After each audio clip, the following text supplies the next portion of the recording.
completed. If you look, you look. I mean, you got your notes right there. You're taking it on the computer. It's up, it's up to you. No, I'm not going to tell you not to. The formulas that you have given us on. Yeah, yeah, you definitely should be looking at that. And then I don't remember. I mean, in real life, we're going to be able to go back and look at the formulas. Yeah. That's what I'm saying. It's just like you'll have a time limit to complete it. So if you're looking at your notes and stuff, I'm okay. Oh, so it's probably easier just to print it out, so that you just have it. If we ever print it out, then it might be easier to know. Oh, you're just coming here with your notes printed out? No, just the formulas, so that way if I have to figure out what formula, then sure, you can print the formula out. I mean, just because otherwise you're looked at. Yeah, that's fine. Monday's a midterm, not a midterm. Yeah. All right. Any other thoughts or questions on that one? Okay. For Monday, are you missing any other classes? Just Monday? All right. So probably what we'll do, we'll talk about it on break. Maybe because there's time tonight, you can still contribute to your group. And in terms of the quiz, it's a form. It's something that we'll give you a link, and you can take it. So you can take it. Once it's publicized, so I'll put it in the folder the day of class, the time of class. So anytime after class, if you want to take it, you could do that. Okay? It's just your group won't have you, the body of you, in the presentation. So you need to really contribute today. Oh, that's weird. It's all backwards. Okay. All right. So let's get started. All right. So what is content marketing? What is it? Somebody else answer. Again, it's just when you write content about your company, whatever, and you can kind of place it out different places to try to get brand awareness and that sort of thing. It could be using content as a marketing tool. So writing could be one form, but it really is, it's anything or the creation of sharing media, published content in order to acquire and retain customers. Another term another jargon term in the space is inbound marketing. So it's something that we're doing, that a marketer's doing to drive traffic into the website. Outbound would be like more traditional stuff where the whole message is pretty much there, so like a TV commercial, any kind of advertisement. But inbound is like, hey, we're trying to be helpful, we're trying to get you to be a little bit more interested, and then you click the button, to come back and learn a little bit more on the site. So why do we do it? Well, there's several reasons why we do it. That content marketing has gotten more and more popular since social media, because we really know now that the consumer wants this organic experience, right? We don't want to feel like we're marketed to, and so it kind of matches how they want to experience brands and new things, because they want to come across it, stumble upon it themselves. So it kind of matches that, and of course, it's used as part of that impression process. So when I say that we have to have at least 7 impressions before we make a decision to buy, so content's a good way to do that. So just general, not really statistics, but buy content. So 70% of buyers view 4 or more pieces of content when making a considered purchase.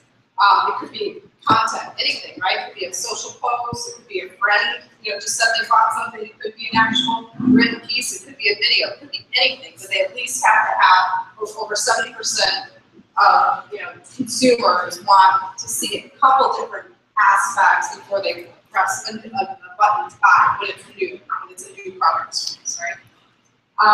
And then 71% of consumers trust brands that provide useful info without trying to sell something.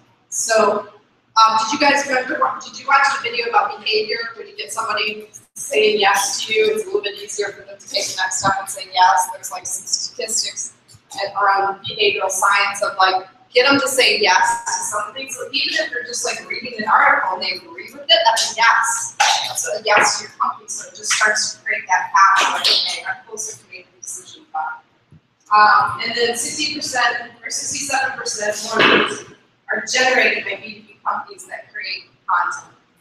So they use that as a lead generation method. Obviously, when they do it, when they're driving them to the site, there's got to be a good call to action there. This is not just done based on, oh, you're so helpful, you gave us a great blog piece, and then someone gets to the site, you haven't created a good user experience where they know what you're asking them to do or what you're trying to sell them. And so often, you know, in a content situation, we have, you know, a site where, you know, content's here, and then we've got, you know, some sidebar things here. There might be like a form or something asking them to sign up for a white paper or a download, or they might have a button down here, but you know, somewhere on the place that you're driving towards, there should be some sort of call to action. What else is up here? So yeah, matches the consensus. We talked about that. It matches the consumer organic kind of path to brand. When we have content, we're distributed in places where we know our target demographic is. So for B2B, probably not putting a lot of stuff out through Facebook or Snapchat, probably on LinkedIn, right? And vice versa. If we're a cool new sneaker company, we're going to look at Instagram and Snapchat and Facebook. You know, the whole point is we're distributing this content in a way, in a place that we already know the target demographic is, and we're giving them something that they like. We can see that they like, they're interested, or matches up with that behavior on that particular network. When done with emphasis on keyword strategy, okay, so this is another reason why we do content marketing. When we put some considerable time into the research, and we determine that, you know, there's certain keywords that are going to drive traffic and that we're seeing that we're getting organic traffic for, we want more of. And we make sure that we have those in our content pieces. That's going to help us SEO. So there's some connection to that. It's going to improve organic traffic. And authority and reciprocity leads to trust and brand. So like doing these things without like an ask. The ask is not usually like on the piece that you're sharing. It's like once they click through something, that's where the ask is. So it's just creating some trust and trust in the brand. Thoughts on that? Questions on that? You guys have as much energy as I do right now. We're gonna have to do something about it. Did you say they ask is on so you'll see part of the content and you'll click through and Yeah. get the rest of it Yeah. and then the ask is there. Yeah, the ask is usually like your whole goal with content strategy is to get them to your site, right? Get them to something that you own.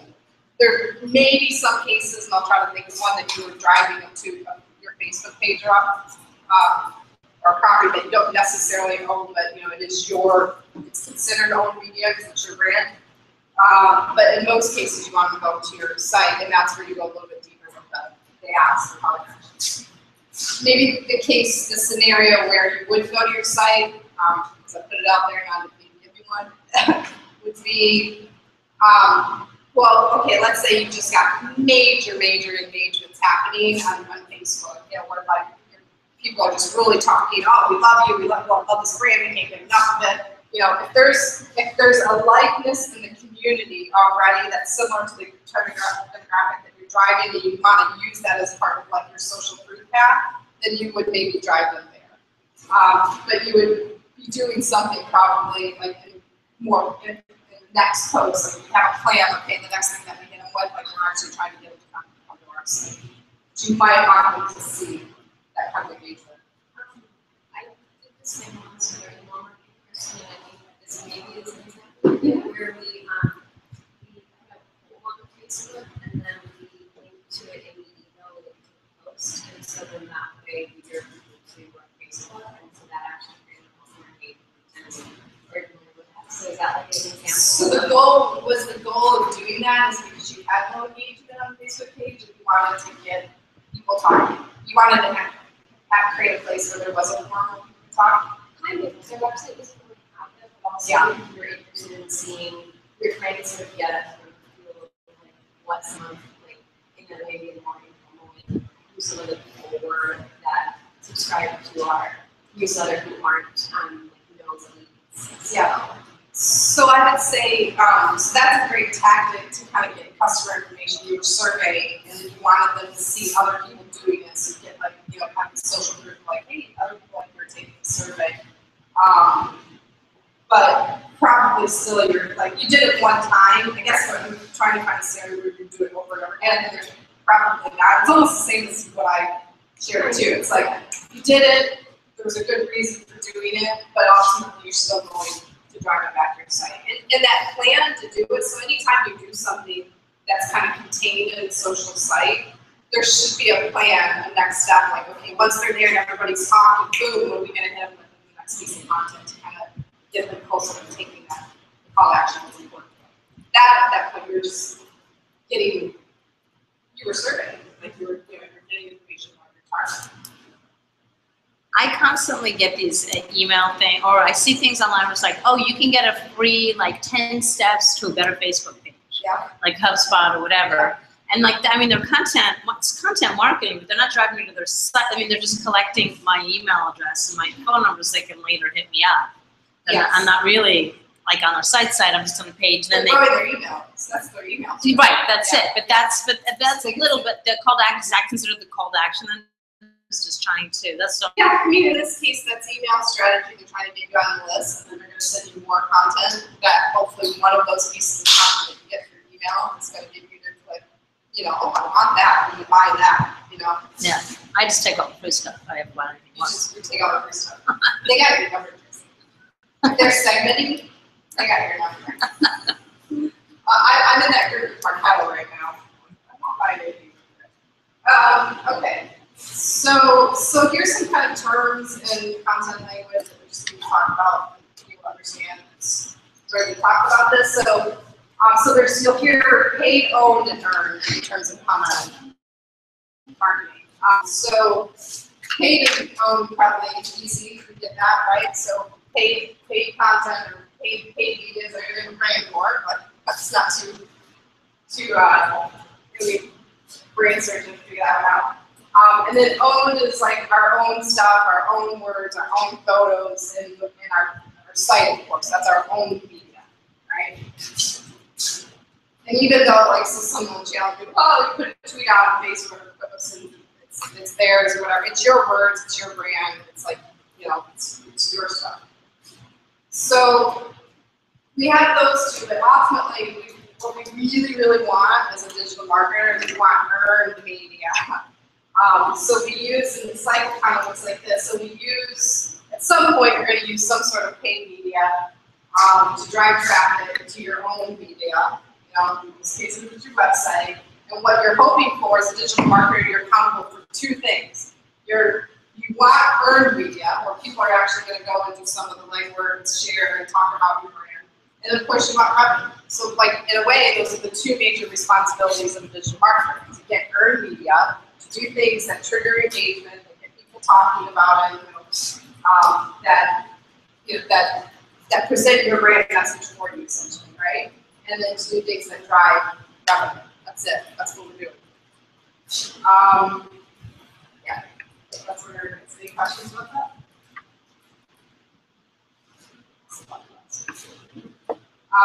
So if ultimately what we're going for is earned media, we sort of have to have this brand conversation again.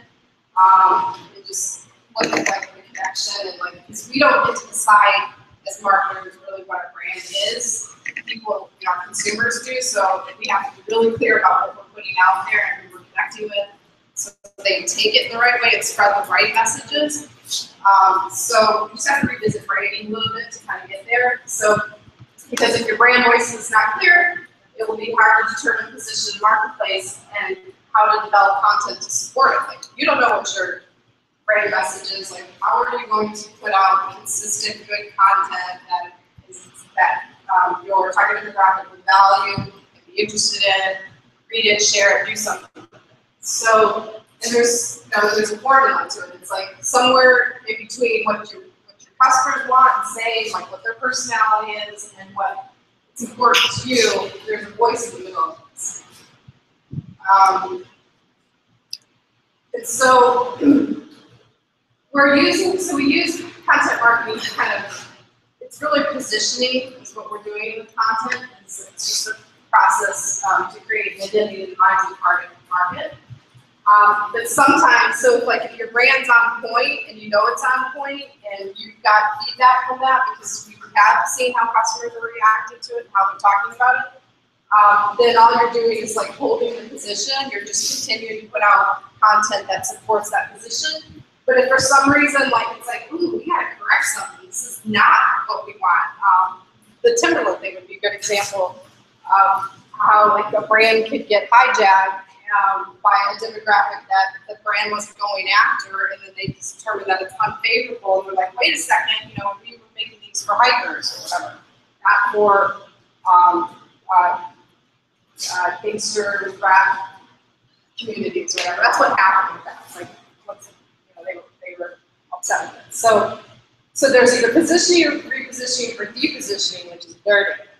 The only people who can do that are the politicians. That's like, that's some dirty stuff. Like when somebody's just going out after somebody else's identity, the brand, in a way like the McDonald's and the Burger King sort of like the fast food war type commercials, or Pepsi and Coke, they've done a little bit of repositioning, but typically you see this in political ads. Can you think of anywhere else you've seen it? You know what I mean, right? Like it's just completely negative, like not really talking about your own brand, just like talking about how bad the opposing one is, right? I think you say that, I don't know, dating myself, like,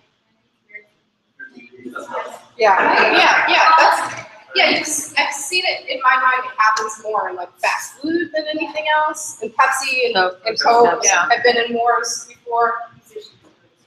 Musicians, give us an example of that. Tracks and like Ice Cube's diss track I just saw.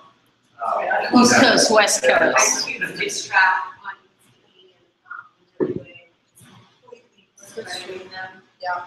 And then also Twitter, like the Azalea thing. So is that she? I swear to God. Oh, with the whole. The Azalea thing. What about the Nicki Minaj and Miley Cyrus? Yeah. What's good? What's that? Like, yeah. That would sort of be And Taylor Swift, isn't she mixed up in that too? She's not mixed up in that. People go after her, I think. I don't know. Apple versus PC is really cool. Yeah. And that whole campaign.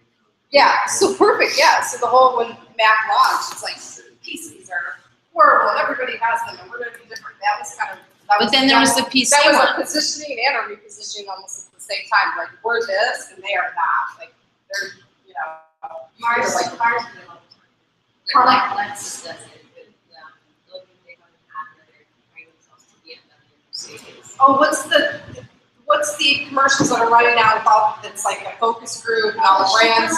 Chevrolet is big time doing it. Big time doing it. In a very clever, cute way, because you don't get it, you know, it seems nice. Because they're not doing it, it's the people in the focus group that they're doing it. It's very clever. The other thing to do with coffee all the time, secret folders. Oh yeah, the coffee. All right. Well, there's that Apple guy versus the PC guy. Remember they had that one actor with the Those PC are that was my favorite series, I think. Yeah. So we get that. So right, so it's positioning, repositioning, or depositioning. In our case, for our examples of your final projects, you're either, well, you're really talking about positioning unless you had some known thing like, oh, we have to fix. Like your campaign could be a repositioning campaign. It could be nothing more than that. Like where you're like, look, we've got some issues in the marketplace of what people are, you know, what their perception is of a brand, and we're going to launch a campaign to reposition that. And here's some things that we're going to do. So you could have a whole campaign of repositioning. You have a look on your face. Buick? Yeah. Buick, great example of repositioning. Like how it's, you know, not what's their tagline.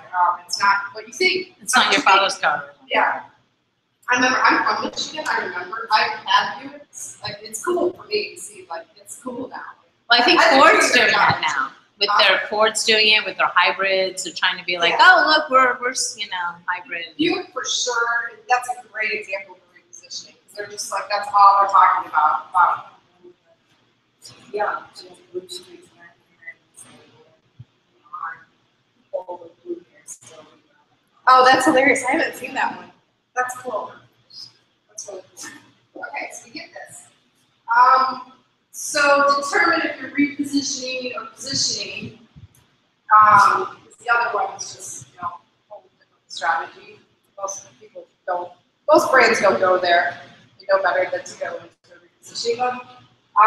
So you just make sure, this is just kind of a checklist to make sure that your brand, you know your brand, and you know what kind of content to develop for it. So, asking yourself, how will the world change when you deliver your mission? So you're just kind of reconnecting to your mission, what's your purpose, the content should match that purpose. Like, you're not just like coming up with crazy stuff, but like it should align somehow to like what your ultimate goals.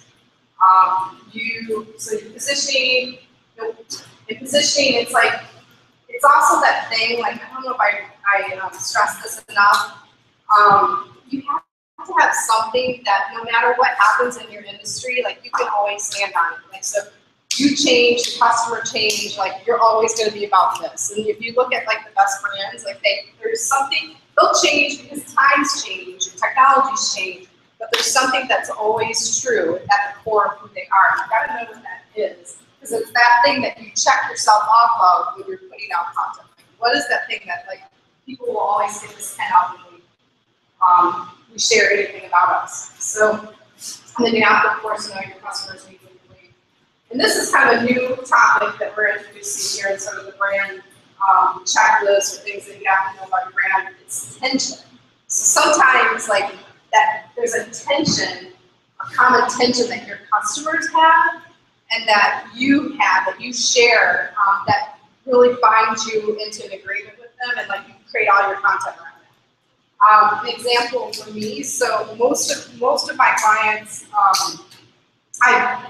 most of my clients come to me at some point when they've been like overloaded by jargon. They're just not. They're like, oh, I talked to 3 other digital marketing firms, and like I don't even know what the heck they're talking about. I'm like, I don't talk like that. I'll explain to them what those things mean, but I'm kind of an anti-jargon kind of thing. And so they felt pain and tension around that, and I've created sort of a niche around that. So my content is sometimes talking about it. It's like breaking it down, or maybe some like weird scenarios, related life scenarios to help them understand like what it is that we're going to do for them. And then the other side of this too is like personality. So what's your brand personality? And that's like, there's a tone, like, are you speaking from a young voice, an old voice, or funny, or what? Now we're going to go through some processes to get there. But this is all part of the mix. So your brand's on one side with all that mission, positioning, your truths, and then your customers, they have truths too about what they stand for, what's important to them, what they believe and they need, right? And somewhere in this middle is where all your content has to be created. And it's either from tension or common interests. You have to know them well enough to know this is going to be useful to them, helpful to them, and they can relate to it because they're feeling the pain about it, or they're just really interested. So we're going to go through a couple examples of that. So we have in the business, that's the business operates and goals, and what they're measuring, and then we have our customer needs and challenges on the other side, and then content marketing is somewhere in here. It's all. So an example, and we'll do some together. So we've got a company that's offering a software service solution that helps business owners take time out while still taking care of customers. Their goal is to double in size in 2015. This means we need 1,000 new paying customers. Their ideal customer is a 35-year-old small business manager with a young family. Needs to find time to work on business and see family and stay healthy. Challenging due to the demands of the business, always on connectivity, customer demand. So always working, what's the expression? Working in the business, not on the business. This guy. So they determined that a good place for them to develop content strategy around is productivity. So what can they do to help these guys stay more productive, and then let them feel like, oh, those were good tips, those were useful. Oh, let's look at this service. That makes sense? Okay, so we're gonna do a couple more of these. So let's take a nonprofit example. I was gonna say between you and Eric. So let's use your company or use your project for final project. So what's kind of the goals you're offering and things that you're measuring? What's the goals of the organization? Obviously, So they provide free or low cost healthcare to people without quality. Okay, and they obviously need donations to continue to do that.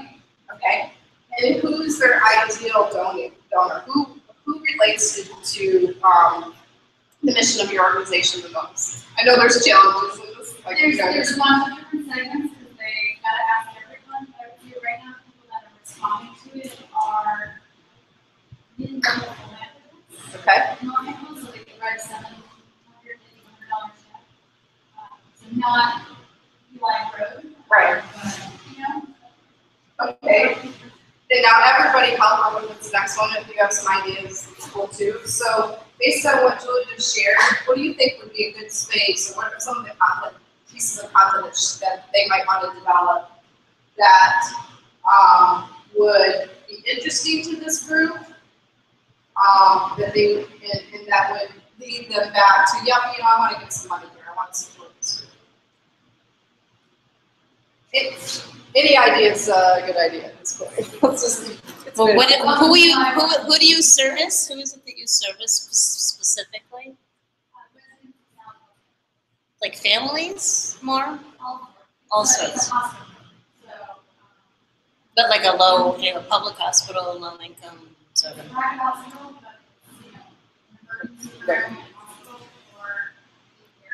It's geographically focused on. Oh, They can't refuse service. Francesca, do you have an idea? Yeah, I mean, yes, like, we would find out to highlights, you know, positive outcome for the patients, for the families, so that you might get, resources, that same levels of dollars, you know, highlight, that's relatively small. So, that's something that needs to be resolved for Yep. What, success stories of things that have happened that could have been dire consequences. I go a little further on this demographic. So if the person's at a place where they can donate like $700 to $800, they're not, you know, they're mid to getting up in there and executive and in their career. And if we could target people that grew up in the area and always have felt a pull, like they've left, they've gone somewhere else, even if they've just gone, you know, 10 miles up the road, but they don't know what's going on here, and you're now letting them know what's going on in your area, and they now feel that they can be a part of it, even though they've left. That, you know, so just knowledge, and kind of a little bit of what you're saying, so just kind of giving those case studies and things. This is what's happening. This is how the area has changed. This is some of our goals in the future. If this group is a little bit more targeted, I think that they would really be like, oh great, I'm going to put my money here because I can't be there anymore. Yeah, I think it's easier to think of, we have another group that's more business people. Yeah. So that support it for the company.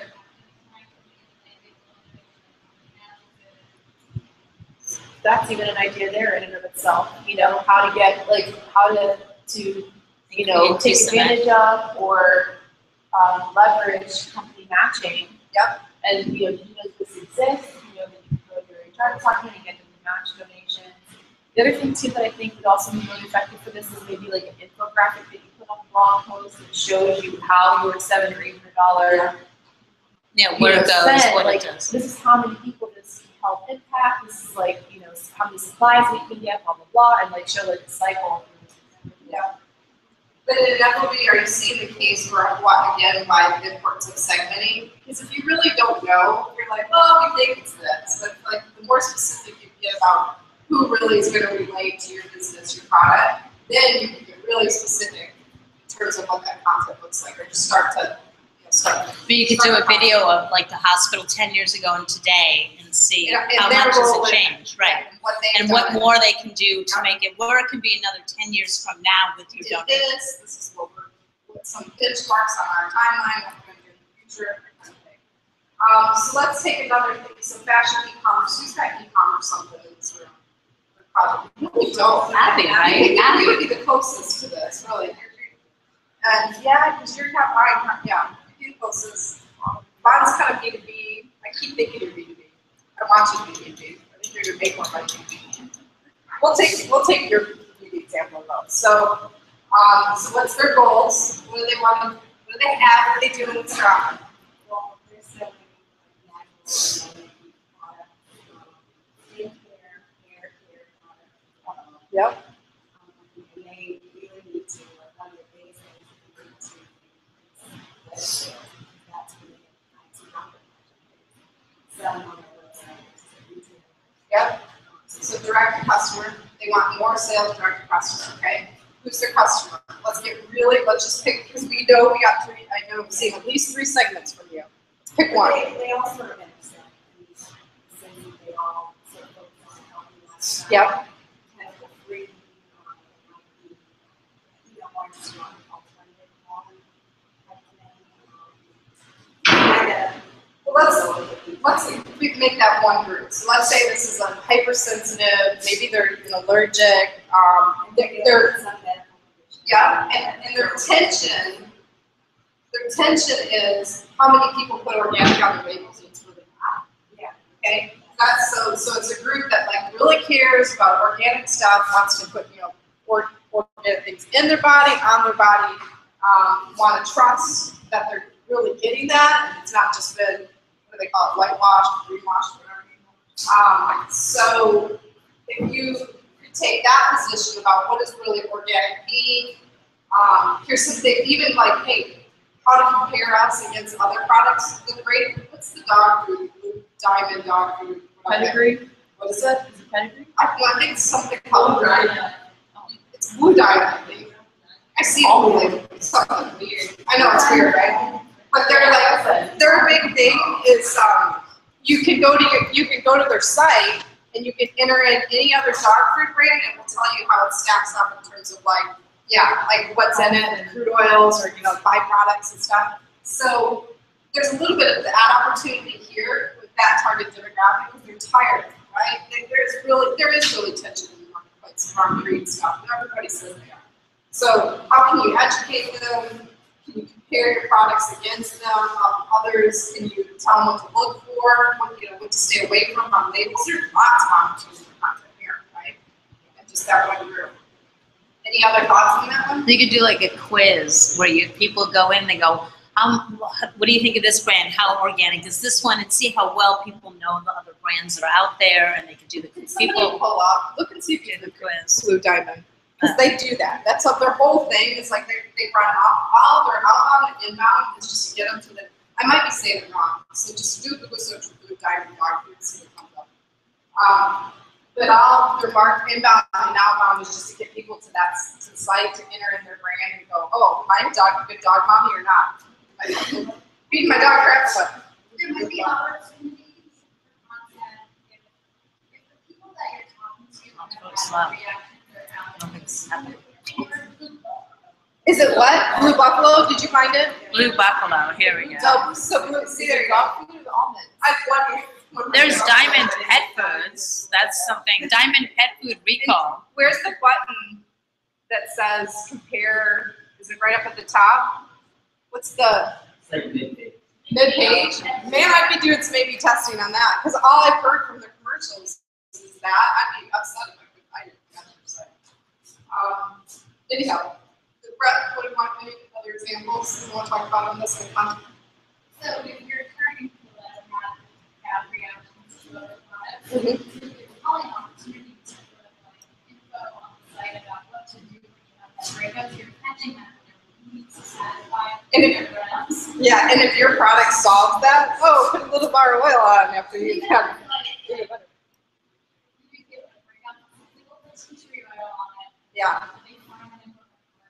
Yeah, yeah, lots of them. What about all those places that you go and you get some kind of rush and you're like, do I have to do that? One of those things. And like you end up getting like a medical wormhole and You're- I'm talking. You're bent over the sink because you're so disgusted at the end. Like, it's a black widow spider bite. Yeah. I was just gonna say ingredients, like highlighting, know, maybe there's like maybe the hair care and like skincare might have an overlapping ingredient, and why it's good for your hair and why it's good for your skin. Another tension in this space, where's it from? Did you cut down some palm trees in the rainforest to make your products? Not good. You know, that kind of stuff too. You just got where it's stored. You got lots of stuff. You can also just do how to put everything on, just how to wear our makeup. Everybody Absolutely. knows. Those videos are great. Expiration dates. She has to be, all of her testimonials on the page, like, oh, these are all supermodels. This is what, they're all like really pretty actresses or like, geez. All right, last one. So we'll either take Francesca or Amy's travel example. You guys have a preference? We can do it both if we have time.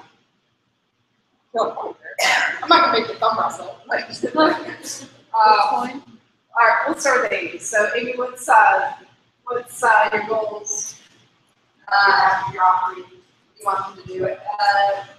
It's a travel app people can download and plan their trips soup to nuts. Basically, it's really easy. Just click, and you've got your flight, hotel, restaurant reservations, activities, and like. Your main goal, because you're new and nobody's heard of you, and they haven't had all these services called in one, right? You want to get them to use it and know that it's easy, it's going to help you. That's your main goal, right? That is simplicity. And what? Simplicity. Okay. So, who's your main? Give me one segment of your target demographic, very specific. Potential travelers. Are they business travelers? Do they have 2.5 kids? What age are they? What income? Specific. I think most of our demographic is going to be 25 to 45. More than disposable income to weekend getaways. Okay. Who tend to take a lot of last minute trips. Perfect. All right. So we're starting to see. So she's got a target demographic that like they were one and done. They want to go to the site. They're like, oh, let's get away somewhere. That's how easy. And if like it takes too long, they're probably not going to take the trip, right? They're like, we just got a couple friends. We're in. If the planning is too much, we're not going to be able to go or we or whatever. So it's like it's all about ease and being somewhere or getting away for the weekend very quickly, looking at done it and in a short amount of with not that much lead time before that weekend, right? Right. Okay. We do a bunch of research. Okay, so that's the demographic. So what do you think their common interest is then? What kind of content do you know? We do tips on how to pack quickly, just basic things that you don't think you're selling anything at all. So it's like how to pack wrinkle-free quickly. Yeah, wrinkle-free, 5 essentials, no matter what trip you're going on. The best luggage. How to pack in 10 minutes or less and be out the door kind of thing. Video would be fun, like just showing people like, and scrambling around, putting it all in the meat. That's really interesting. Cosmetics or like travel stuff. The top 10 things that you wish you packed and you didn't, you always need. The top 10 things you pack and you never need, like the blow dryer takes up too much space. And they always have it at the hotel. Yeah, the hotel. Stuff like that. Like that just makes it really, but even the content is easy and just like kind of last minute, like if we work too hard, this is not going to happen kind of demographic, right? Even the content has to be like that. Short video, 60 seconds. Top 10 things. Like I'd be able to scan it. Don't make me read anything. Like pictures, things. Like a perfect packed suitcase. What does that look like? Easy, like scan it, it's done. That will give, that will help a lot. These guys are awesome. Like, what else can they do? What is this app about? Any other ideas? Categorized like restaurants based upon like what the cuisine is. Thai, Italian, if you want like hole in the wall, like authentic places are really fine. I mean, you got a lot of content there if you want to find dining stuff, and then maybe even like cool things that like, so I live off the Sunset Strip, like these are like the, hidden gems of this area. Like you want to think about maybe some exclusive content for that city. Because you're doing all of this in a blog or on your social media. You're doing everywhere. Well, your blog, I usually call the blog is the content library. It's what holds it, and then you're distributing it everywhere else. But you want it on you want your own media on your own media. Like you want it to put it ultimately on on your website. So the like you're linking back, right? What else was there? There's something else. Oh, you made me think about something. So because these are last minute type people, and in the less spare the moment kind of thing, like helping them decide what's important to them on the weekend getaway. Is it romantic? Is it hole in the wall? Is it like dingy dirty? Nobody has gone there. Like look at Urban Daddy video app. There's some good stuff there that I think you can get some inspiration on. It's for restaurants, but it's really fun and clever. I've been using it. You've been using it, yes. I love it. That, but like having that as content, like can't decide. You know you want to go away, can't decide. Here's like 5 questions to ask you, and based on the answers, what it reveals is what we recommend. Yeah, kind of a quizzy type thing. Yeah, I'm thinking like the top 5 places you can park that are closest to the airport for the top 5 cities that you're leaving from. Like no one ever knows the best places to find parking, the cheapest. Parking's good for sure. For like every airport, like the secret hidden, Or do you even, where are you going? Is rideshare available, or do you need a car? Comparable price. What's going to be cheaper? Rent a car or do Uber? Is it available? Okay, let's do yours now. Yeah, mine is a local company. It's a company that basically rents luxury homes to travelers who want a vacation house. Hotels are along the same consistency and quality of the hotel. And specifically, we want to pay awards of fire.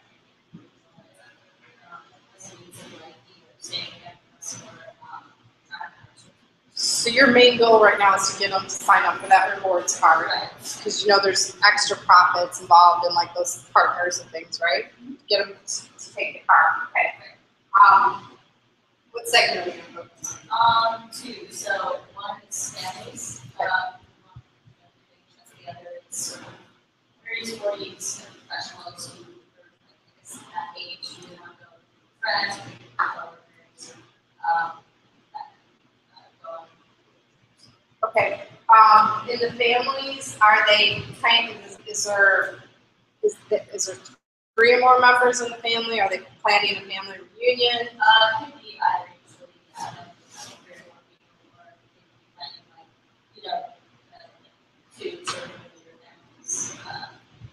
And typically, what do you think their stay is going to be? How long are they going to stay at Williams Locations? Probably about a week. At least a week. Yeah, Okay. it's a week All right, I'm starting to see it. Starting to see the demographic. Okay. Well, in this one, you'd have like family-friendly cities to travel to check out. Again, the packing thing might be great. Packing with a family, let me tell you, that checklist. Yeah. And different age groups too, because like when you're packing with a baby, it's like, do I need diapers? Where am I going? Like, how much do I need to bring with me? I'm sorry, are there recommends to be a little bit, as a keep in mind. First of all, there's like certain destinations that it's not like anywhere, so, and then also just they tend to be like higher. So, greater state probably. Right. And there might even be something about their privacy is really important to them because they have higher income. Like they want this experience of staying in a nice home as opposed to staying in a hotel, busy hotel. So, maybe activities that you do, like kinds of fun activities you can do when you're in this home. How to see, you've already committed to an experience that's more like a local because you're in somebody's home, right? So how can you experience whatever city you're in, like a local? Things that are off the beaten path or that are not the tourist attractions, Sure. possibly. Those can be too for sort of older demographic, kids traveling with restaurants and it's part of their lunch programs. Being able to get reservations, keep seasoning that and not just a restaurant. Yeah. I liked your idea about different activities for children, but then also something you just said. What about the first thing? Like you're walking into somebody's home. What's the checklist that you need to do to familiarize yourself with this new space? From both the safety, for for safety and just efficiency sort of reasons. Like, where are the fire extinguishers? Where are the lighting fixtures? Like, checking to make sure the gas is on. I don't know, like something like that too. Like, what do you do to like really ease into just feeling comfortable in this new in the home that you're going to be in for a week? Well, maybe so then you got opportunity for content check in, check out. How check in, check out is different when you're in one of these home situations and what you need to be accountable for. How to find emergency contacts and things like that in those local areas if it's not been provided for you at home. But I suspect with this service they probably have some sort of package, so you think a folder that says all that. And then just, the content around, like, why would you want to take this vacation outside of just normally booking in a hotel? What's the benefits and the value of having this home experience, as opposed to being in a hotel? They probably already know because they're like seeking it out. They could be on the fence though. They could be thinking, well, I've heard about this and I don't know if I want to do it. Is this for me? Yeah.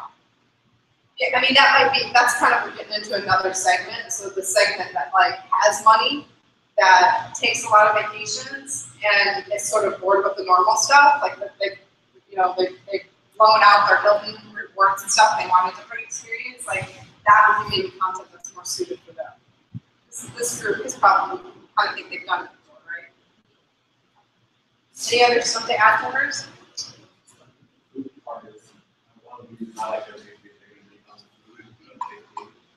So I almost got that.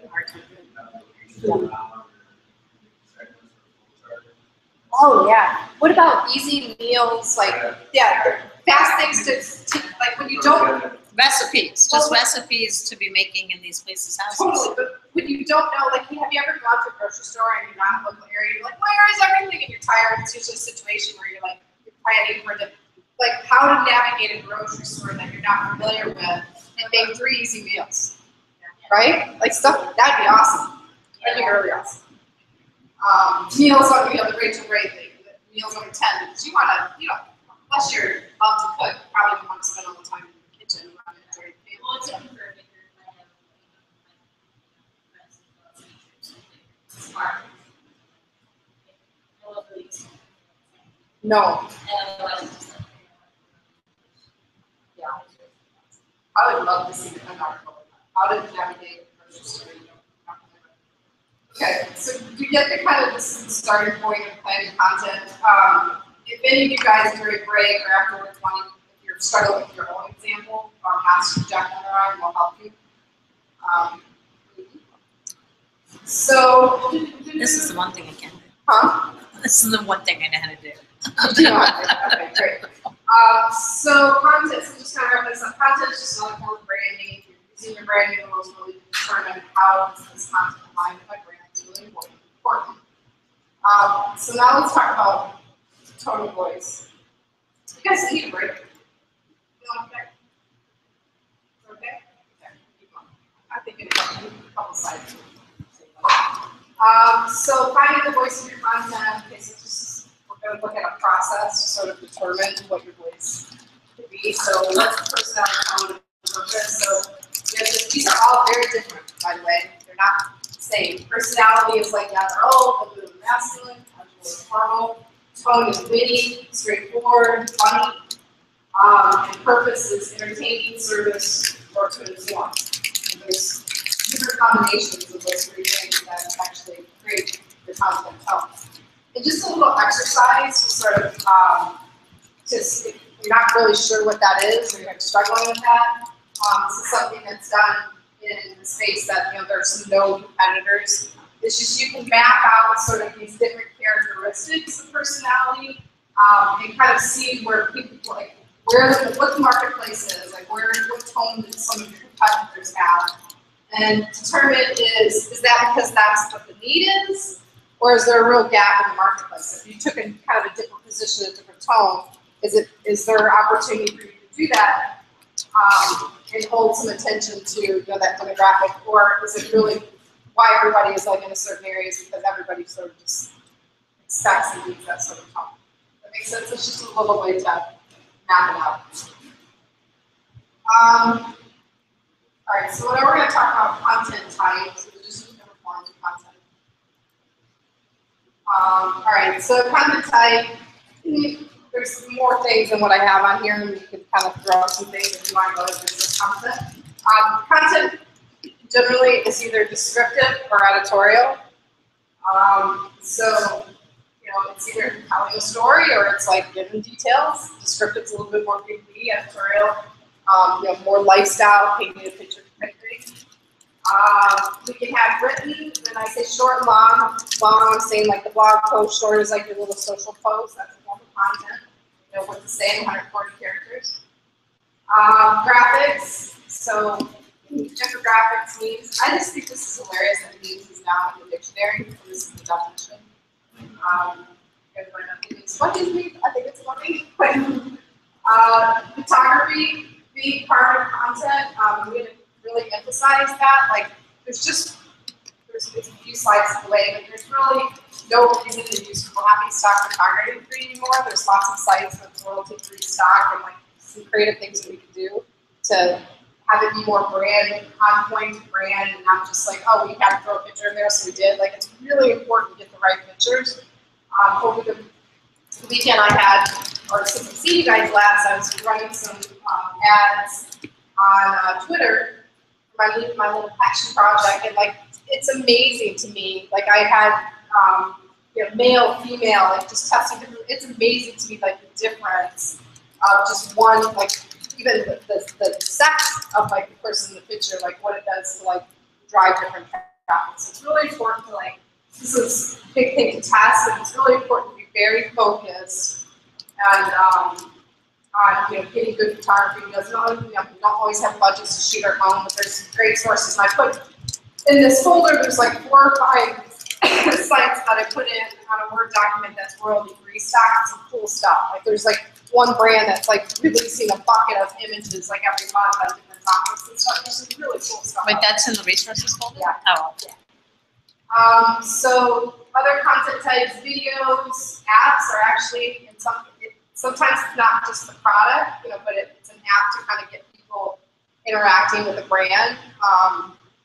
Trying to think of a good example. You know, more like quizzy fun stuff, like games and things. B24, so they're like a food app, but they use their email, they use Twitter, I mean, and like even in the app itself, they're really good about being engaging and really I use them. They live in downtown. Yeah, they're clever. Their voice is always like, they don't take anything too serious. They don't want you to either. They just want to make it easy. There's always little jokes. Like they release a promo code every weekend. Usually a promo code. It's always tied to some little theme, and it's kind of fun to read them. Like, oh, what are these crazy kids thinking about today? You know, they're fun. I read them. That's one email I actually looked at. So Are surveys considered sometimes a content type too? Yeah, they came here because there's the content. Yeah, for sure, absolutely. What else? Podcast, videocast. We're creating content right now because we're taking this class for a couple of students in right here. It's actually content, right? We might have a strategic plan to distribute it other than to the 2 students, but we are creating content as we speak. Any other thoughts on that? It's pretty straightforward, right? Content types. All right. You guys saw this slide, I think in the last act, if you remember, pre-Labor Day weekend, on weekend. Just another thing to sort of be aware of. Like, so companies are either in an awareness or acquisition stage. We're going to talk more about that when we get to bring attention to that. So depending on that, like, are you just trying to get awareness, or are you really, you know, hardcore spending some money to acquire new clients? And how do you go about doing that? So is your process to do it, it's one of these 4 buckets. Is your process to kind of entertain people first, to get them to be interested? And based on that, that will help you determine what types of like things that you need to do in terms of creating content. If you want to be entertaining, it's going to be really hard to do just with blog posts. Like, you need to be like clever memes and more interactive stuff. You know, for competitions, get them involved. You know, business kind of thing. If you're trying to inspire, you probably tell like you're utilizing some people telling their own stories in different forms. You might have some endorsements. It's a celebrity here, but it might be an influencer or a customer or somebody that benefited from the nonprofit kind of thing. And you're showing reviews of like, before someone interacted with our brand, this is what they're like, but after, here's what happened. So you're inspiring people to go, oh, I want this.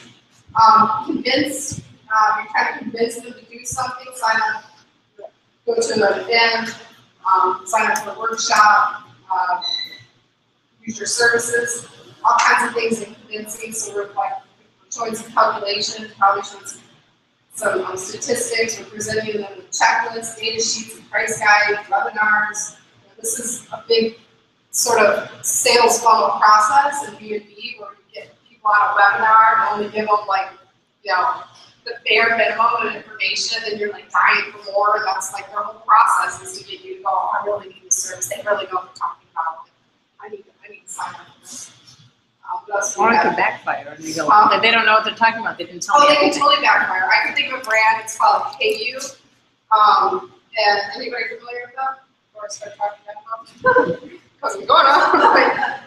Well, so they started out in the marketplace. They joined forces with something else. They changed the name. I don't know what it is right now. But they first started out as like being a tool that you could design like your banner, like your Facebook banners, your timeline graphics. And remember, some of you guys might not even know that this happened, but there was a time where you could have like sort of custom pages, like it was trendy to sort of have like other pages on Facebook, like tabs underneath it. They're totally gone. They were totally useless because they didn't show up on mobile and stuff. They were just stupid. But this company was like, hey, here's an easy way for you to create these like sub tabs, and so we'll make it easy for you to do it, to see it, to code it, right? Basically. I used one of those. So that totally fizzled out the marketplace. So they had to pivot, and they've been like majorly in this pivot and doing a lot of webinars and things. But now it's just what was I saying? Oh, why they can fail. So the point why I've talked about this, why they failed with me personally is the kid behind the brand is this young CEO, very energetic, charming, lots of energy. I'm like, yeah, I'll watch that. It seems to know what he's talking about. They didn't put in an agenda. I'm a business person. Remember what I said about my time? There was no agenda for the call. It was all over the place. It ran over. And I'm like, yeah, I can't. I'm done. I'm done with this brand. It's like, when you don't even, like, it's almost. Bait and switch. Well, no, it's not bait and switch, but it's like you don't know your customer well enough. I'm a business person. I'm a small to mid-sized business person. I'm that demographic earlier that I'm like constantly working in my business. My time is valuable. You can't do that to me. If you get me on a seminar and you say it's going to be 30 minutes and we're going to talk about this, and you don't have an agenda and you get off topic and it's longer, I don't trust your brand. I just don't trust your brand, So that's kind of where they lost me. It's important, like when you commit to these things that like they just stay on point, and you know what the ask is too. I wasn't even sure what the ask was. Like, what did they sell that for? So yeah, they can backfire if they're not clear, on point, on time, and clear enough.